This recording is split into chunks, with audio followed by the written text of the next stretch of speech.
ऐसे थोड़ा सा राउंड बना लीजिए, सब लोग राउंड बना लीजिए।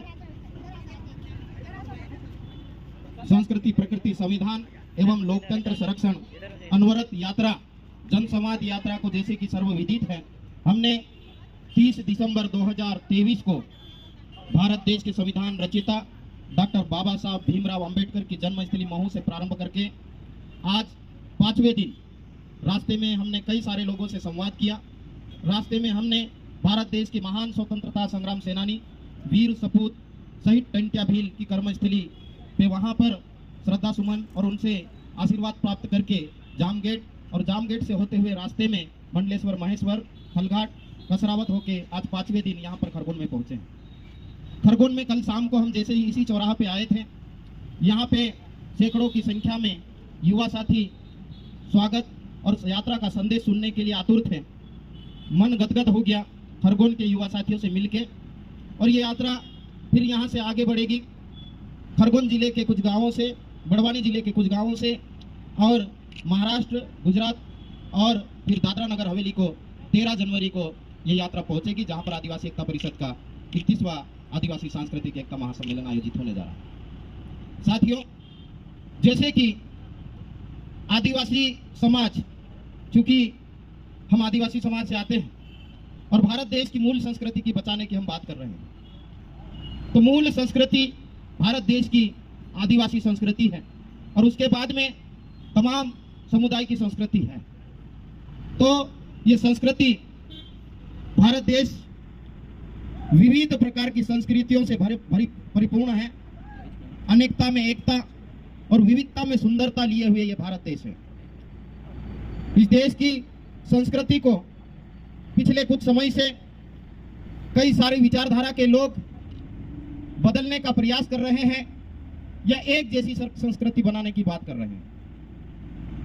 तो जैसे पिछले दिन आपने देखा होगा, मटली में जहां पर हिंदी राजा का इंदल होता है, ये मान का कार्यक्रम होता है, लेकिन विचारधारा विशेष के लोग वहां पर इंद्रदेव का मंदिर बना दिया और जो हमारे पूजा पाठ, आस्था, श्रद्धा की चीजें हैं उसे भी बदल दिया। तो उससे होगा क्या? उससे होगा ये कि आदिवासी संस्कृति में हम पूजा पाठ करते हैं तो हाथ में पानी, हाथ में अन्न और साथ ही धरती की, हवा की, पानी की, चांद की, सूरज की, जंगलों की, खेती की और खेती में चलने वाले औजारों की और उसके साथ ही जिससे हमें खतरा महसूस होता है और हमारे पूर्वज, ये सभी समुदाय के लोग करते हैं अपने अपने पूर्वज की पूजा। वैसे ही आदिवासी समाज के पूर्वजों की पूजा आदिवासी समुदाय के लोग पुजारा या इंदल पूजने वाले महान व्यक्ति द्वारा किया जाता है। लेकिन वहां पर पूजा पाठ किसी अन्य व्यक्ति को लाकर करवाया जा रहा है। वो क्या जानेगा हमारे पूर्वजों के बारे में, वो क्या जानेगा हमारी परंपरा और संस्कृति के बारे में। तो वो भी नादान है और जो करवाने वाले लोग भी नादान हैं, क्योंकि हम जो पूछते हैं उससे पानी को बचाने, जंगल को बचाने, जमीन को बचाने, अन्न को बचाने, चांद को बचाने, सूरज को बचाने की बात करते हैं, तो उससे यह आदिवासी समुदाय तो बचेगा, बल्कि संपूर्ण मानव समुदाय बचने वाला और प्राणी मात्र भी बचने वाला है। इसलिए ये जो मूल संस्कृति है उसको विकृत करने का जो लोग प्रयास कर रहे हैं वह सतर्क हो जाना चाहिए। दूसरी जो बात है प्रकृति, तो प्रकृति, आदिवासी समाज का जुड़ाव प्रकृति से बहुत करीब गहरा है और प्रकृति को बचाने का जो जिम्मा है न सिर्फ आदिवासी समाज का है बल्कि संपूर्ण मानव जाति का है। फिर वो चाहे किसी भी जाति, पंथ, धर्म से आते हो, लेकिन प्रकृति को बचाने का जिम्मा हम सबका है। यदि जंगल बचे रहेंगे और पानी बचा रहेगा, जमीन बची रहेगी, पर्यावरण का संतुलन बचा रहेगा, तो हम सबका जीवन सुरक्षित रहने वाला है। इसलिए हमने ये प्रकृति शब्द को भी समाहित किया है। और देश का संविधान, जिसमें सभी वर्ग, जाति, संप्रदाय, धर्म की बात इस देश के संविधान में की गई है, लेकिन देश के संविधान को भी कुछ विचारधारा के लोग बदलने, खत्म करने या विकृत रूप देने का प्रयास कर रहे हैं। तो इसके प्रति लोगों में जनजागृति लाने और इस मुहिम में जोड़ने के लिए इस यात्रा को लेकर हम लोग निकले। और लोकतांत्रिक मूल्य, जैसे कि आदिवासी समाज में लोकतांत्रिक मूल्य है। आदिवासी समाज सामूहिकता में जीता है, एक दूसरे की मदद करता है। यदि चाहे सुख का समय हो, दुख का समय हो, पूरा गांव, आसपास के लोग उसके मातम में भी और खुशी में भी शामिल होते हैं। तो ये जो लोकतांत्रिक मूल्य, चाहे झगड़ा हो जाए, त्योहार करना हो, शादी करना हो, कोई भी चीज करना हो, तो आदिवासी समुदाय के लोग एक झाड़ के नीचे बैठ के या किसी ओटले पे बैठ के सामूहिकता से निर्णय करते हैं और उसका सम्मान करते हैं।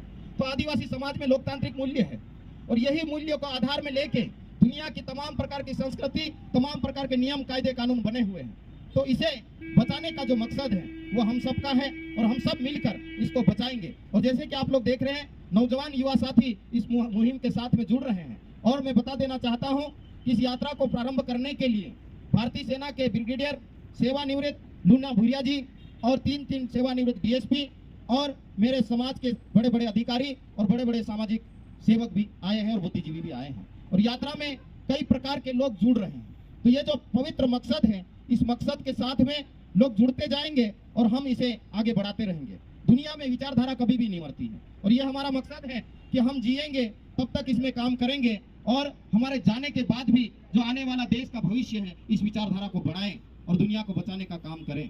तो इस यात्रा के साथ में मेरे साथ में वकील भी है, डॉक्टर भी है, इंजीनियर भी है।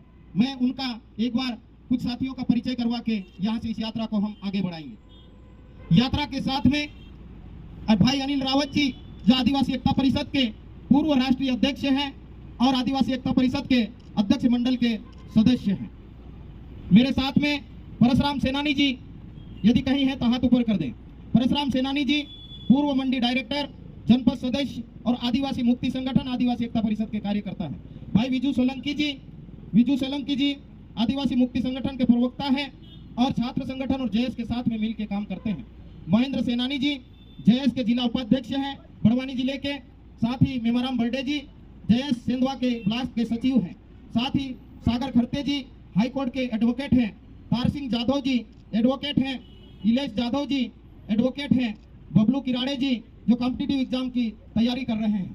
साथ ही साथ सुरेश सोलंकी जी और उसके साथ ही मेरे साथ में कम से कम 25 से 30 लोग इस यात्रा के साथ में चल रहे हैं। तो साथियों, इस यात्रा का जो स्वरूप है, जिस भी गांव में हम जाते हैं, मिलते हैं, मिलने के बाद में वहां के साथी इस यात्रा को अगले पड़ाव तक छोड़ते हैं। तो यहाँ के जो खरगोन के नौजवान साथी हैं और जो समर्पित कार्यकर्ता है, उनसे मैं निवेदन करता हूँ कि वह भी उस यात्रा के साथ में जुड़े। यात्रा के साथ में नारी शक्तियां भी हमारे साथ में चल रही है।